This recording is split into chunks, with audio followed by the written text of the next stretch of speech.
marah-marah ke istri. Saya dengar istri saya bahkan nangis. Pas saya ketemu di ruang penyidik, istri saya dalam kondisi menangis karena ceritanya dibawa, dibentak-bentak, dimarah-marah sama penyidik. Oke, jadi kejanggalannya apa lagi yang kamu alami? Sebutin aja, biar banyak tuh sebutin satu-satu. Saya sabar menunggu. Balik ke yang tadi, jadi kejanggalannya itu banyak. Kami juga sudah sampaikan, baik itu secara langsung, lisan melalui PH juga, ataupun di pembelaan saya, di pledoi saya juga membuat pembelaan pribadi di samping PH. Saya membuat pembelaan pribadi itu sekitar 21 halaman. Di situ saya jabarkan semua termasuk kejanggalan-kejanggalan, Bang. Nah, kami sudah melakukan mediasi. Pada saat ditangkap, istri sudah mengajukan penangguhan penahanan, tapi tidak pernah disetujui, serta surat jaminan juga. Sampai ke tingkat pemeriksaan di persidangan juga sudah disampaikan surat penangguhan tidak pernah disetujui. Mediasi sudah kami sampaikan bahwa kami sudah melakukan mediasi 3 kali, bahkan 2 kali istri hadir, 1 kali oleh PH. Di situ istri sudah meminta maaf. Saya juga di ruangan Kanit Reskrim berenam, saya, istri, Bang Joniar, istrinya, lalu di AP 2 PH kiri kanan. Di situ kami direkam, disuruh melakukan permintaan maaf, ada teks yang sudah disiapkan oleh PH. Jadi tapi itu sia-sia semua. Diarahkan untuk menghapus semua video di channel YouTube saya dengan harapan karena saya sudah capek di dalam, ada sekitar seminggu lebih dengan kondisi di dalam saya diperas dan dianiaya.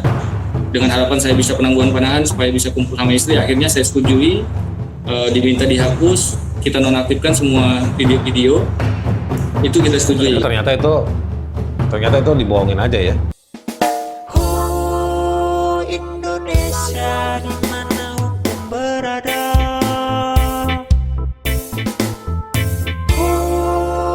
Indonesia sedang darurat hukum keadilan.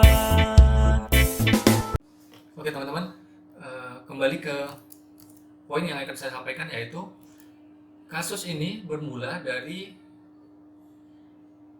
saksi pelapor atau oknum pelapor ini yang tidak suka atau merasa nama baiknya dicemarkan karena disebut, kalau kita baca di Kompas TV, keduanya dianggap menyebar hoax karena korban merasa tidak pernah menunggak pajak. Berarti artinya di sini korban merasa tidak senang karena disebutkan menunggak.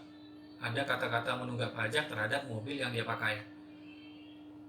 Kita juga bisa lihat di beberapa channel YouTube yang menayangkan wawancara dengan pihak si pelapor, bahwa dia menyatakan dia merasa malu, keluarganya merasa malu, merasa nama baiknya dicemarkan karena mobil yang dia pakai dikatakan menunggak.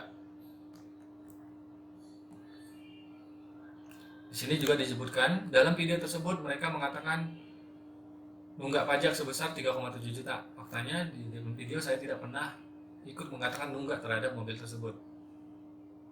Lebih lanjut dijelaskan martuasa, ini di sumbernya sumber Indozone ya.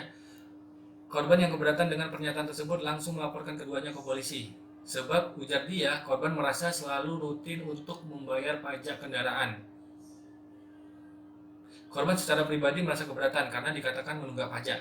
Padahal korban rutin membayar pajak tepat waktu, tidak seperti yang disampaikan dalam video itu tersebut.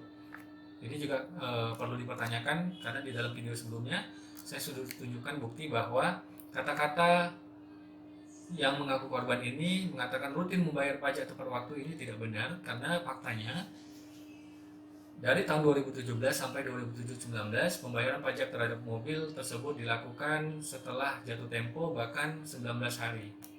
Ya. Jadi di sini juga di voi.id, pelapor bernama Johansen Ginting yang berstatus polisi merasa keberatan dengan video yang diunggah di akun YouTube Joniar News Pekan. Dalam video itu, dua YouTuber menyebutkan kendaraan milik Johansen Ginting dengan nomor polisi BK 1212JG menunggak pajak. Milik Johansen Ginting ini juga kami sudah pertanyakan di persidangan karena jelas-jelas terlihat di STNK bahwa mobil tersebut bukan atas nama si pelapor, tapi atas nama anaknya. Dan saksi ahli pidana juga berpendapat bahwa kepemilikan itu berdasarkan STNK dan BPKB.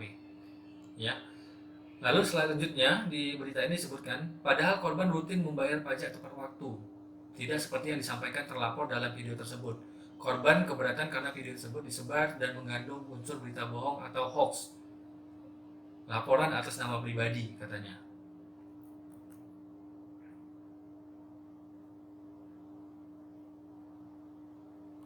Ya, jadi berulang kali di waspada juga disebutkan di sini. Di sini juga disebutkan masalahnya ya karena kata-kata menunggak tersebut ya. Jadi ini hanya sebagian dari jejak digital yang saya ambil dari internet. Jadi permasalahannya itu hanya dari kata menunggak. Ya, jadi kalau dilihat di video memang ada rekan saya mengatakan nunggak terhadap mobil tersebut.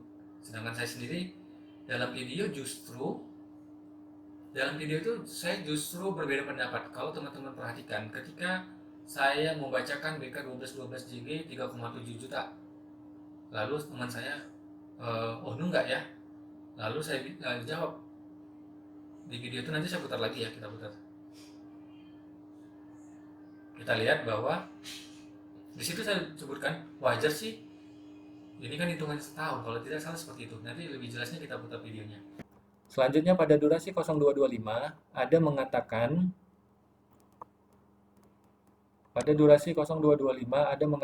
BK 1212 JG 3,7 juta nunggak pajak adalah Beni Edward. Nah ini nggak benar nih, karena saya cuma mengatakan dan membacakan berdasarkan hasil yang muncul di website iSamsat BPPRD BK 1212 JG 3,7 juta. Nah sebatas itu saya stop, lalu disambung sama teman saya, oh nunggak ya. Tapi di sini disambung dan dikatakan saya yang mengatakan seperti ini, karena ini benar-benar ada fitnah keji yang dialamatkan ke saya. Gimana? 12 JG. Masih berlaku ya? 12 JG. Ini 3,7 juta. Ya, nunggak ya 3,7 juta ya. Selanjutnya pada durasi 0724, pada saat ada seorang polisi yang berpakaian dinas sedang berdiri di samping mobil Honda Jazz BK 1212 JG. Kemudian video tersebut memperlihatkan mobil BK 1212 JG dan mengatakan petugas pajak kenapa nunggak pajak adalah saya dan Beni Edward. Nah ini nggak benar nih. Nanti kita akan lihat di videonya bahwa saya sama sekali tidak pernah mengatakan petugas pajak kenapa nunggak pajak. Yang mengatakan seperti ini adalah rekan saya, dan nanti kita akan bahas argumentasi dari Bang Junior, maksud dari kata-kata menunggak yang beliau sampaikan di durasi tersebut. 12 JG.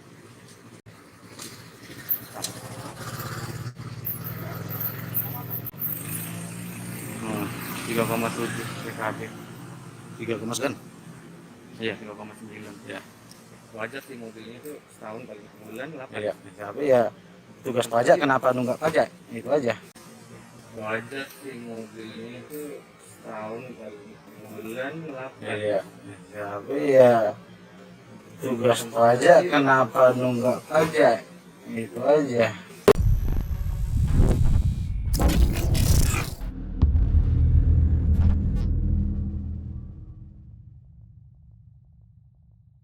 Jadi seharusnya, sayangnya PH saya tidak menanyakan ini ke saksi ahli bahasa. Seharusnya statement saya ini ditanyakan ke saksi ahli bahasa. Pada saat saya mengatakan, setelah rekan saya mengatakan enggak, saya katakan wajar sih, seharusnya ini kan memang pajak setahun. Harusnya maksud dari perkataan ini ditanyakan ke saksi ahli bahasa, karena menurut saya pada saat itu memang tidak, menurut saya pembayaran belum habis masa pembayarannya, karena di situ kan memang terlihat pajaknya 3,9 juta. Saya ingat mobil saya pajaknya sekitar 3,6. Mobil tersebut masuk kategori SUV ya, sedangkan mobil saya 3,6 itu masih bukan SUV. Menurut saya itu masih 1 tahun. Jadi karena itu saya tidak mengatakan menunggak atau apapun. Karena itu seharusnya ini ditanyakan ke saksi ahli bahasa. Di situ terjadi perbedaan pendapat antara saya dengan rekan saya. Rekan saya mengatakan enggak, saya tidak mengatakan enggak, bahkan berbeda pendapat. Tapi justru di BAP saya dituduhkan mengatakan menunggak.